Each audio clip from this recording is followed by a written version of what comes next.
Chapter 2 of We'd Better Make a Start.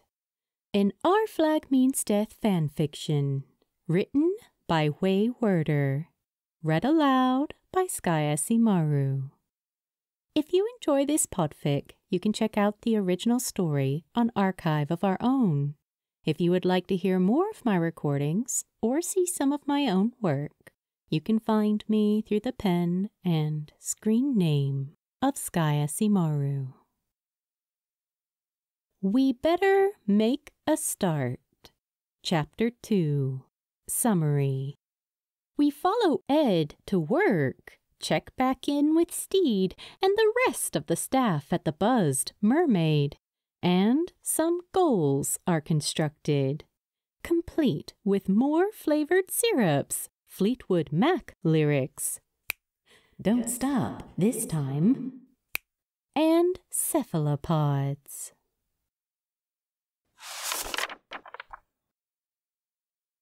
Why not think about times to come, and not about the things that you've done? If your life was bad to you, just think what tomorrow will do. Ed walked into work in a good mood. Good weather today, good coffee, good chat with the new coffee guy. All good. Nothing wrong, so yeah, all good. Fine, right? Fine's good. It's fine. Whatever. Fine.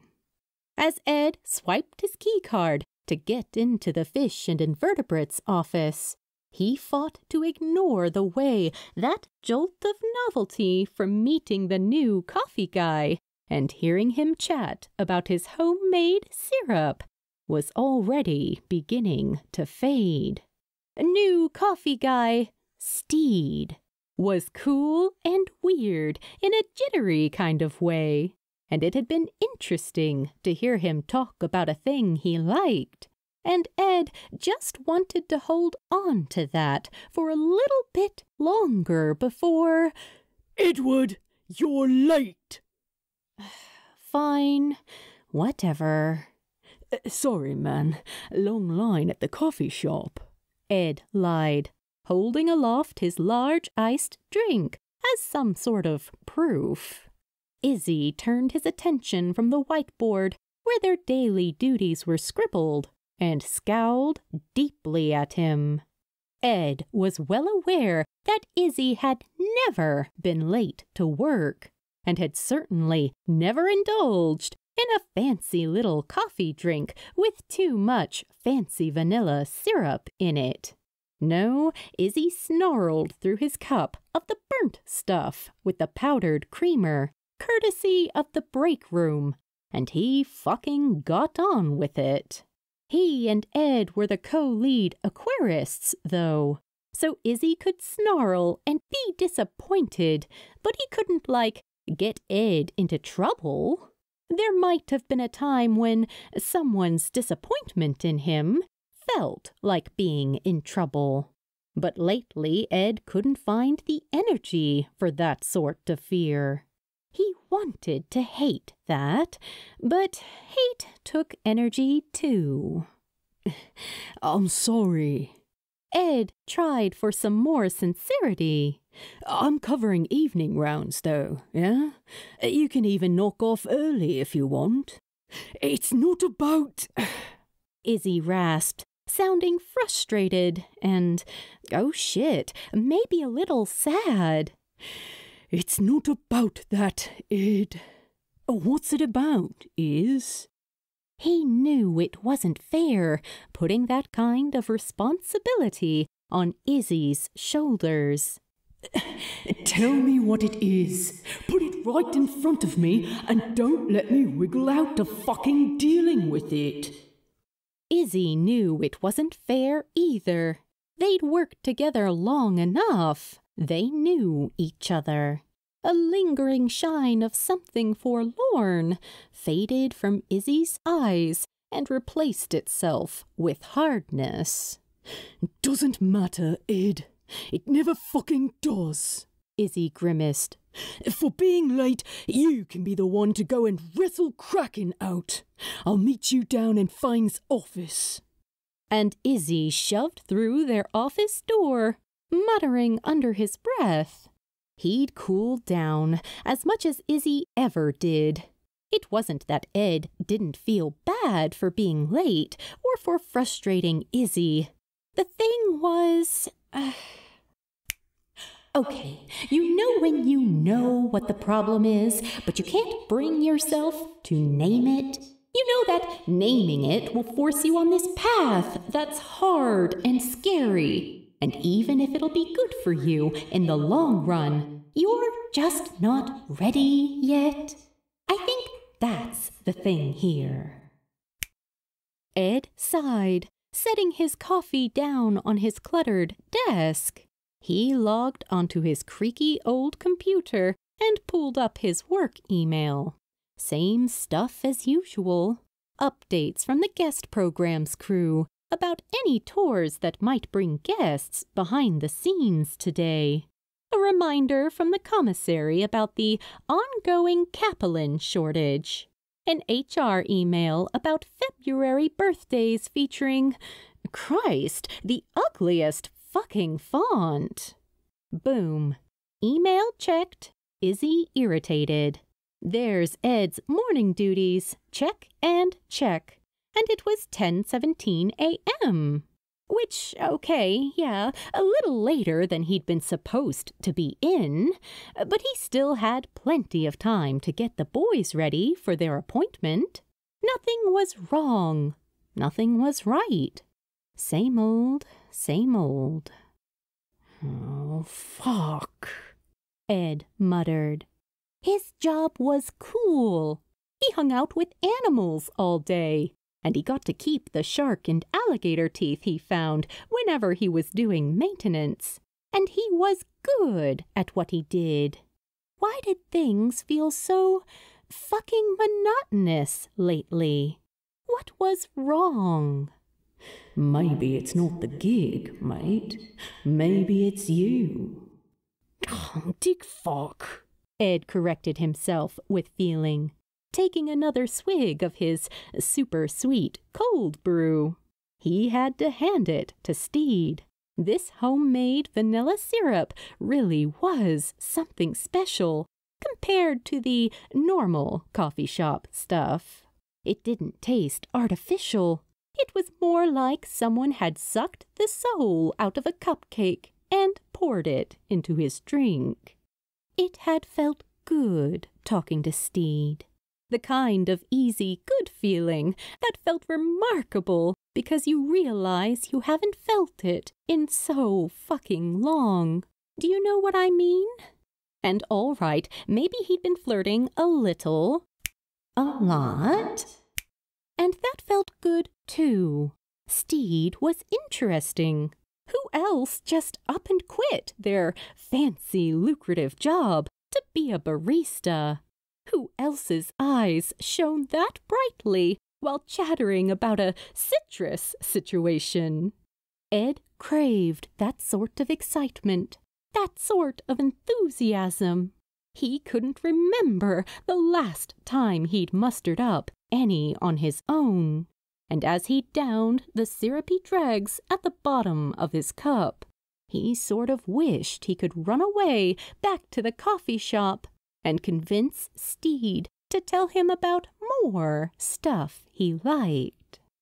Ed set his empty cup down and scrubbed his hand over his face, rolled his shoulders backwards and then forwards 5 times each, took a deep breath, tried to be aware of what his body was feeling, tried to notice his own breath.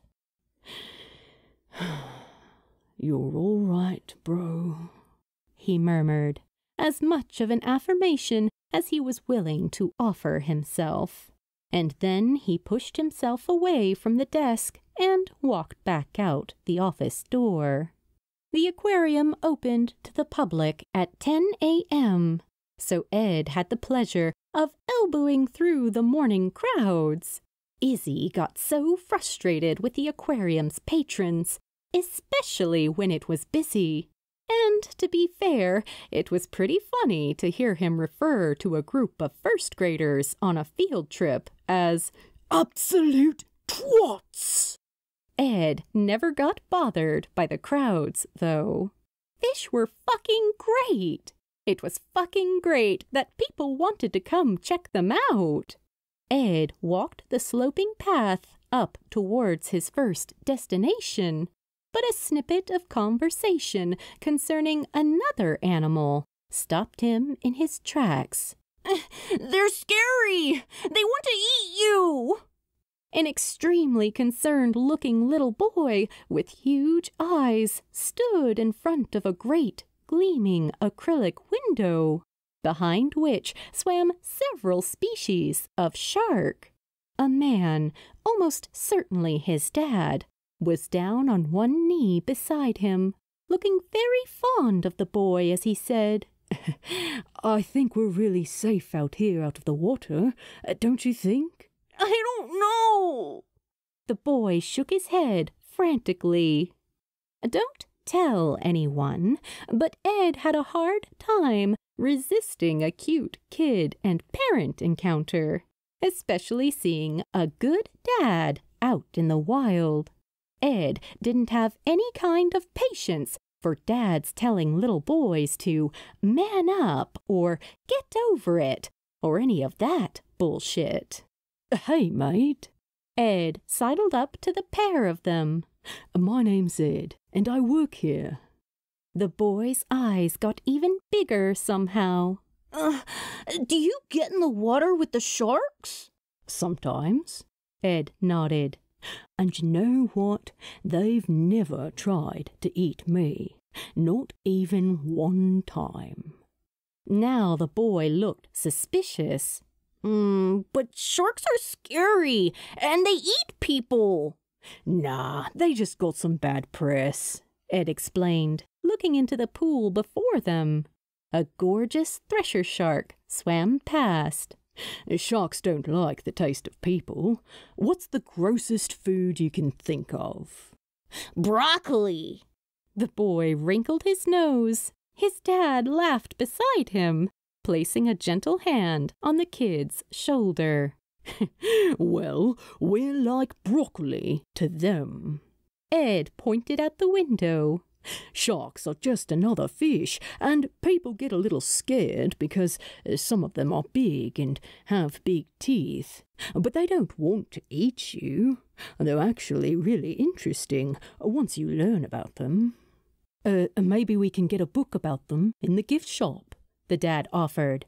"Yeah!" the boy exclaimed, the expression in his huge eyes becoming excited. "You'll be an expert before you know it," Ed said. "Always be curious about the stuff that scares you. A lot of times you find out it's not so scary after all. And take care. What do you say, Andrew?" "Thank you, Ed. Dad, did you hear him? We taste like broccoli." Ed continued his quest, satisfied at having brought another good human to the side of sharks. As he swiped his keycard to get behind Kraken's habitat, he felt a little of that good excitement coming back into his bones. It was always a little strange and eerie to go behind a habitat after having just been on the floor. Instantly, all the piped-in music of the aquarium and the chatter of guests became a dull murmur, nearly drowned out by the bubbling sounds of filtration. Ed climbed the small ladder before him to get to the top of the tank. There was already a large net and a transport container set aside. Izzy's doing, thorough and on top of his shit, even when he was pissed. "All right, man." Ed placed his hands on the top of the habitat and looked into the water.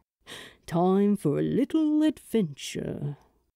The tip of a great orange arm emerged at the top of the water. Ed liked all the animals he got to care for, but the giant Pacific octopus was his favorite. big and weird and smart. Kraken, the specific octopus in question, placed one arm against Ed's wrist, and Ed marveled at the familiar but never not awesome sensation of strong suckers against his skin. For a second, as it usually did, the rest of the world became murky around him, as Ed enjoyed this little pleasure of the favorite part of his job. He hated disappointing Izzy, and he hated pretending to give a shit about the admin side of things. And he hated all the things that made him forget about this, being one-on-one with a creature of the deep, gently handling an animal which some people saw only with fear. Be curious about the stuff that scares you, Ed. What do you say, Kraken?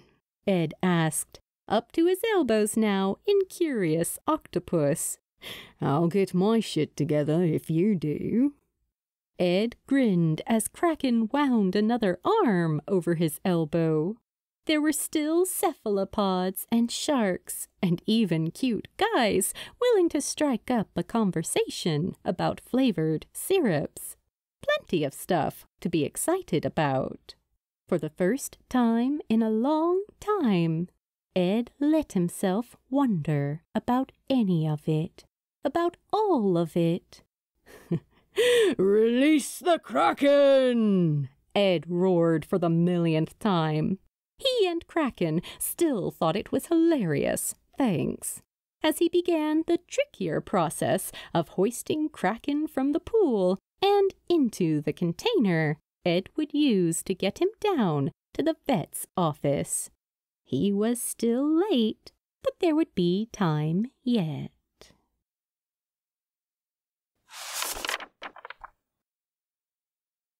Meanwhile, actually later that same night, back at the Buzzed Mermaid. As it so happens, there was a staff meeting scheduled at the Buzzed Mermaid for that very night.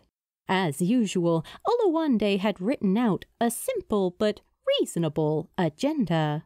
There was zero reason for anyone to worry that this 2-hour paid, don't worry, meeting would bleed into anyone's precious free time. As a crew, they had been known to stare chattier employees down to the point of silence and sometimes early resignation. Go to the meeting, listen to the nice agenda Oluwande prepared. Don't ask any questions, go home. In a very different version of today, Lucius had anticipated needing to kick sweet, lost, new yet old guy Stede in the shins when he inevitably wanted to ask 1,000 follow-up questions. In the actual version of today, Oluwande had come to the first piece of his outline where asking for questions was appropriate, and Lucius had put up his hand, ignoring the gasps and dagger stares, when Lucius had explained breathlessly, Look, it's just that it's Stede's first day, and he already has a customer, and it's cool motorcycle, Ed. Stede had kicked him in the shins. More gasps had gone around, and Buttons had produced a bottle of whiskey from God knows where.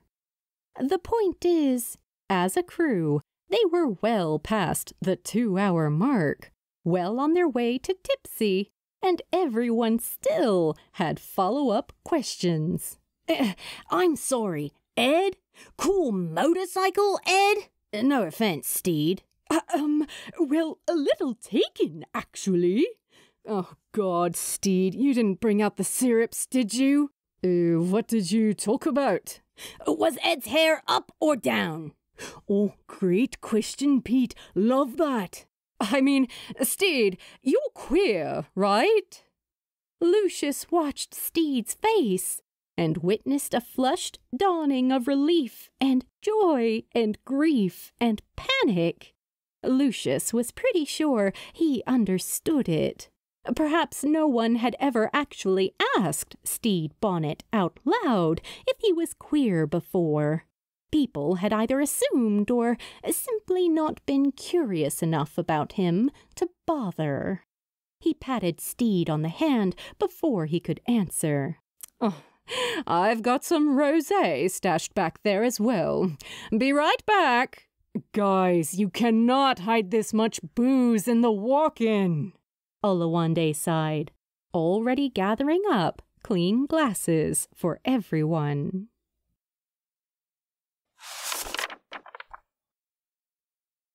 "Stede, you're queer, right?"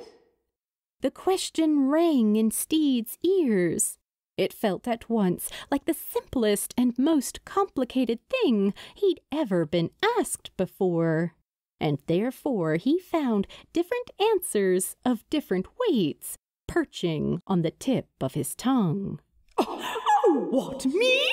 Absolutely flaming! Queer as the day is long, you know what I mean? I think so, but I've never actually... Well, I don't know if we're allowed to discuss this in the workplace, even if we are a little bit drunk. Oh, whoa, wait! Can't a straight guy make his own flavoured syrups? The stereotyping's not cool, guys. Stede bit his lip, determined not to cry on the first day of work. Yes, I am, actually. No one's ever asked. Thanks for asking. It's okay if you don't know, Jim said after a moment. Or just if you don't want to talk about it, Olu added. Stede nodded a little, keeping his eyes down, horrified to recognize he was already crying a bit on the first day of work. "Oh, babe," Lucius murmured, slinging an arm around his shoulders. "Big day, wasn't it?" Stede nodded some more, sniffling a sniffle which he dearly hoped was at least a little dignified. The rosé made it into his hand, and even through his embarrassment and his sadness, there was something rather liberating about drinking pink wine directly from a bottle on a random weeknight. He was crying, but he was here. He didn't know how to explain what that felt like. He was here. "I mean, a cool motorcycle Ed is super hot," Pete said after a moment of silence and drinking. There was a general murmur of reactions, ranging from agreement to, not so much my type. And Stede sort of found it thrilling that he was in a room where this conversation was happening at all. "His hair's very nice," Stede heard himself say out loud. "Gay," Lucius said dramatically, and everyone laughed. Stede laughed too, and he thought about all the horseshit times any adult had tried to explain to him about bullies. They're laughing with you, not at you. And Stede had always thought, but I'm not laughing. He got it now. The meeting, already about as downhill as such a meeting could go, devolved further from there. More booze was revealed, more questions were asked, and Stede had never had a nicer time at any job ever.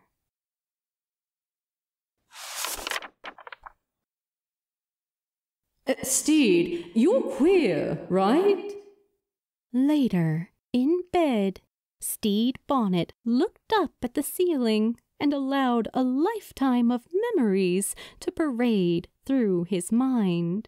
He clenched his soft, recently lotioned fingers against his nice sheets. He tried to visualize his heart like a compass, and imagined that due north was pointing him towards more fruity coffees More time spent among his co-workers. More time finding a wide open space that had enough room for him. Blushing a little, but also smiling. Listen, if you can't smile about a cutie in the privacy of your own soft bedroom, then what is even the point?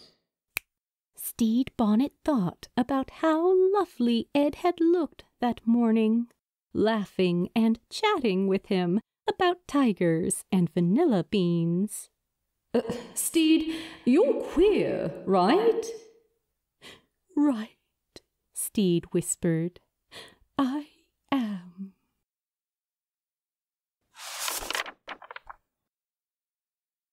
The next morning. Ed! Surprising no one. I think yourself least of all, dear reader. Ed strolled through the doors of the Drunken Mermaid once again, just a little earlier than the day before. For Ed's part, he had 3 goals: to get another kick-ass coffee, to be on time to work, and, well, we'll get there, hang on. For Stede, beaming behind the counter and hardly daring to believe his good fortune, there were also 3 goals. To make a tasty drink with his new orange syrup. He'd been struck with divine citrus inspiration at 2 in the morning and unable to go back to sleep.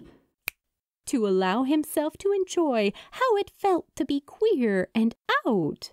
And, hey, I told you, we're gonna get there. Settle down, man. Morning. Ed smiled at Stede, and if his hair was especially resplendent that day, it might have been the extra time he'd taken to make it so, or it might have been due to Stede's sheer excitement about seeing him again. Ed, I'm so glad you're here, Stede said. I've got a drink today that's going to knock your socks off. Don't know about that, mate. My socks are pretty tight. Oh, well, that doesn't sound very good for circulation, honestly. Fuck my circulation. I'm ready for this fancy drink. Stede laughed at that, a little nervous huff of a sound. He remembered how much fun talking to Ed was. Oh, how did I not dream you up? Stede wondered as he began assembling the necessary ingredients. Hey, where's Lucius? Stede's still not allowed to open by himself, right?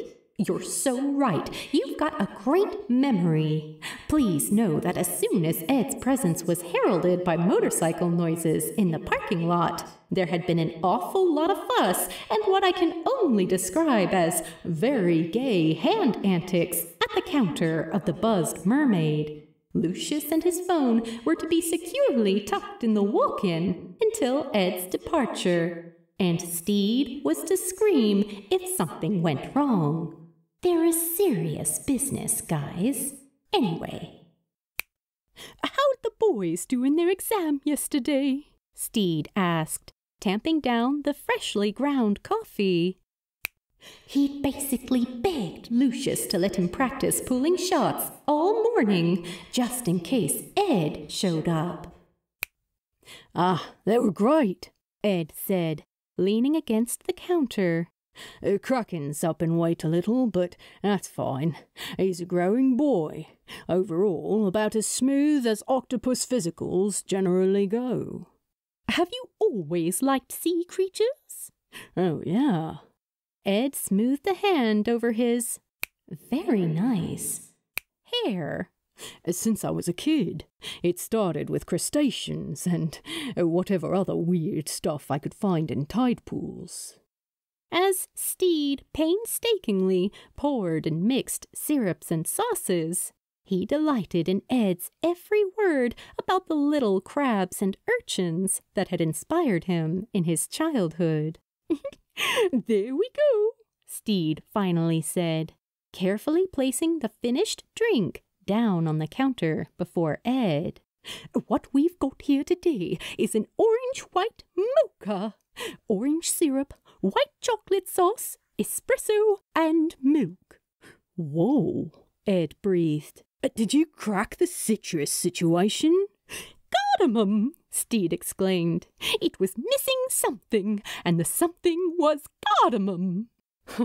That's fancy as fuck. Yes, well, I confess I couldn't stop thinking about getting it right after our conversation yesterday. Ed's eyes crinkled in a smile at that. Oh, yeah? Thought about me after I left? Stede flushed a remarkable scarlet and made a mental note to investigate a good dark cherry syrup next. In the meantime, yes, actually, you made quite an impression.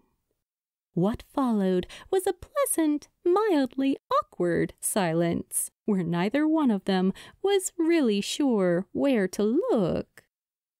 Ed, Stede said, suddenly serious. Yeah? I'm gay. That's awesome, man. Same. Oh! Stede was terribly relieved. That's great news. Ed chuckled. I'm glad you think so. Hold that gay thought. I gotta try this drink before I die. Stede held his breath as Ed lifted the to-go cup to his lips and had the audacity to offer Stede a quick wink before downing his first sip of the very fancy orange cardamom white mocha latte. Ed groaned as he pulled the cup away. Oh, fuck, that's so fucking good. What the hell? I knew it! Stede clapped his hands excitedly on the counter. Cardamom to the rescue! Fruity as fuck. Same, thought Stede, and he giggled out loud. He couldn't help it. All right, then, Ed said. You're gay, I'm gay, you're cute, I'm cute. Want to go out about it? Wow, Stede breathed. Good wow, bad wow, get the fuck out wow. I just didn't think it could be so simple, Stede explained. I was thinking up how best to go about asking you out the entire time I was working on the syrup last night. I thought about trying to conceal a secret note in the bottom of your coffee cup, but I couldn't think of a guaranteed way to keep the ink from running. Plus, don't want ink in my coffee. Oh, yeah, yuck. Okay, great. Another pleasanter, awkwarder silence. Are you working tomorrow? Ed asked. I am opening again, Stede said. All right. How about this?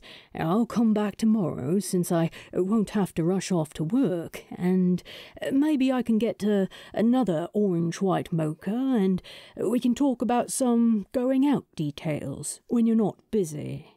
Oh, that sounds perfect. Okay, great. I guess I should probably go to work, Ed admitted. Goal 2, be on time. I hope it's a successful day with many good sea creatures, Stede wished him. A jolt of inspiration struck Ed. Actually, can I get another one of these? I've got a co-worker who could really use a fancy-as-fuck latte this morning. Of course, Ed. And Ed was on time that morning with an extra coffee for Izzy, who only rolled his eyes about it a little. When Ed walked out the door of the Buzzed Mermaid, Stede darted into the walk-in, hugged Lucius in triumph, and cranked up the Fleetwood Mac station. He danced the rest of the shift. Don't stop thinking about tomorrow. Don't stop, it'll soon be here.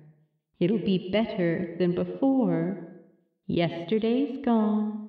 Yesterday's gone.